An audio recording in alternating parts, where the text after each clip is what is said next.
El cine de terror es un género cinematográfico que se caracteriza por su voluntad de provocar en el espectador sensaciones de pavor, miedo, disgusto, repugnancia u horror. Sus argumentos frecuentemente desarrollan la súbita intrusión en un ámbito de normalidad de alguna fuerza, evento o personaje de naturaleza maligna, a menudo de origen criminal o sobrenatural.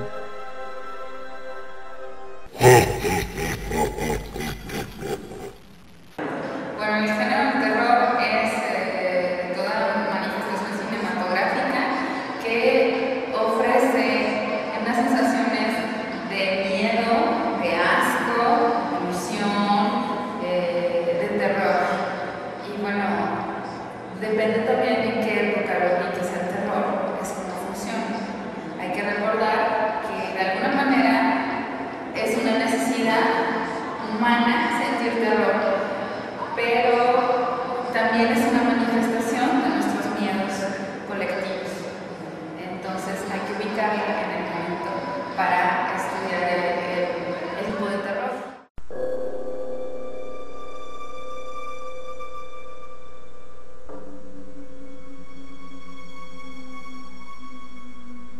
El cine de terror bebe de las fuentes de la literatura y las supersticiones y leyendas tradicionales, así como de temores y pesadillas nacidos de contextos socioculturales mucho más actuales y precisos. Por una parte, de la novela de terror, nacida en la segunda mitad del siglo XVIII. Por otra, de la tradición oral del cuento de miedo, ampliamente desarrollada en las sociedades rurales de todas las culturas. De aquí, en último término, surgirán los elementos y personajes básicos utilizados en las películas de este género: los vampiros, el hombre lobo, los monstruos, los fantasmas, las brujas, zombies, así como las desdichadas réplicas humanas a lo Frankenstein. Otras señas de identidad del género son un uso muy particular de la iluminación, que muchas veces tiende a inspirarse en la pintura romántica alemana del siglo XIX, la cual se caracteriza por el recurso frecuente al claroscuro, a los contrastes de colores y los tonos penumbrosos, efectos muy apreciables en el cine expresionista de los primeros años. Los espacios o escenarios más visitados serán la noche, la casa abandonada, el castillo, las ruinas, el laboratorio lúgubre, el bosque o el erial sombrío, el jardín decadente, que han terminado conformando un catálogo de lugares comunes. Asimismo, nunca debe faltar una banda sonora densa y sugerente, junto a unos escalofriantes efectos de sonido. De ahí parte el género del terror, de la novela romántica, terrorífica, y bueno, empieza a personificar esos monstruos, esos fantasmas, ese miedo, ¿no? A base de técnica y de maquillaje y de actuación. Pero el expresionismo en sí se utilizan los claroscuros, las escenografías amplias, y se adapta muy bien a la pintura expresionista de ese tiempo. Aquí la más representativa viene siendo el gabinete del Dr. Caligari. Es una historia genial, con un final genial, que de verdad sobrepasa a las narrativas ordinarias de ese tiempo.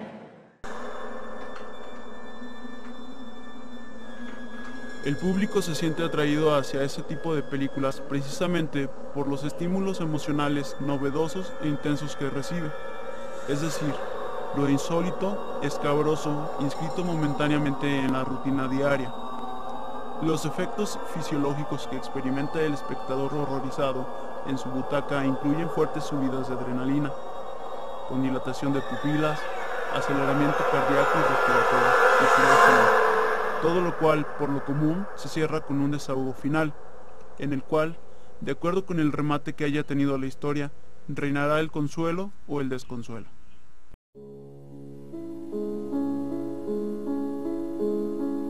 El motor sensacionalista en esta película es, en muchos casos, la exhibición de la crueldad humana, bestial o sobrenatural, como representación del mal, en cualquiera de sus muchas variantes.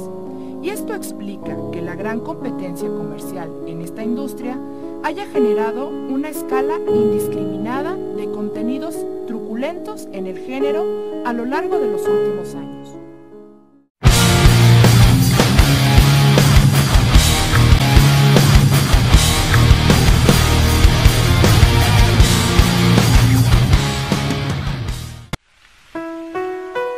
El cine de terror nació junto con el mismo cine.